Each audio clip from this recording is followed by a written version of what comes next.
Pendant sur la visite de terrain du ministre Flavien Zinguenzodou, le ministre des Travaux publics est allé s'imprégner de l'état général de la route. Le membre du gouvernement a donc visité plusieurs grands quartiers de la capitale. On se l'a avec Cyril Bertrand Galécourt, Michel John Boudéan.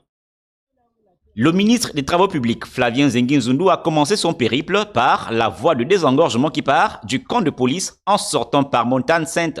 Le général de division, ministre, a poursuivi son tour des chantiers redémarré par le CTRI sur l'axe boulevard Triomphal-Sotega où la construction d'une voie secondaire est ralentie par des comportements déviants de certains compatriotes.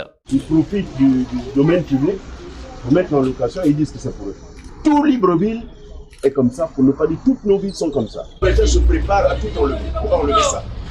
Partageant la même vision que le président de la transition, dont le souci permanent est de voir les usagers du boulevard Triomphal rouler sur une voie sans eau de ruissellement, le général est clair avec l'entreprise adjudicataire des travaux. Nous avons donc instruit l'entreprise Sokoba pour trouver les solutions afin d'assécher la chaussée. Et une fois que nous serons parvenus à assécher la chaussée, nous allons mettre en œuvre une couche de béton bitumineux afin que l'uni à ce niveau-là soit retrouvé. Tout au long du boulevard, le membre du gouvernement a pu constater les manquements et interpeller les uns et les autres sur la qualité des travaux, comme ici à Awenje, où les travaux sont réalisés en béton armé pour éviter l'infiltration des eaux sur la chaussée. L'entrée de la cité Sniao-Vendo et l'injonction Barkuda-Kanjanamrit ne sont pas restés en marge de cette visite de terrain. Sur le bassin versant Terre Nouvelle, où certaines populations ont été déguerpies pour être relogées à Bikele-Nzong, le général a rassuré ces dernières que les premiers occupants des 1070 logements de 2 à 3 chambres prévus à cet effet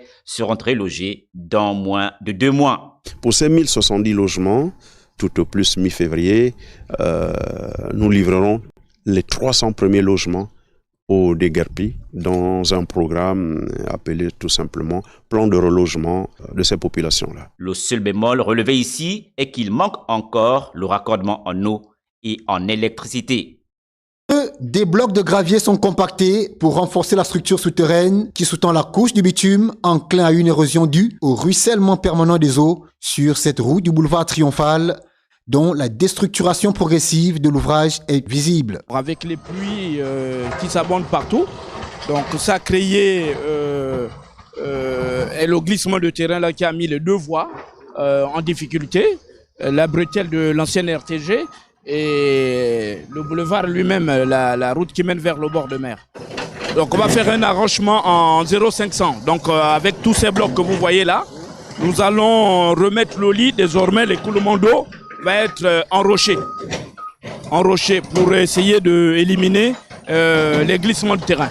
Une des victimes collatérales de ces eaux qui sortent de leur lit vétuste à la moindre averse, une triste œuvre humaine et ou naturelle. C'est dû à un travail qui a été mal effectué par Société Sokoba. Ils sont arrivés ici au boulevard Triomphal, ils ont effectué des travaux et tout, mais ils les ont mal faits. Et jusqu'à aujourd'hui, lorsqu'il pleut, les eaux remontent dans chaque concession qui sont aux alentours ici au boulevard Triomphal.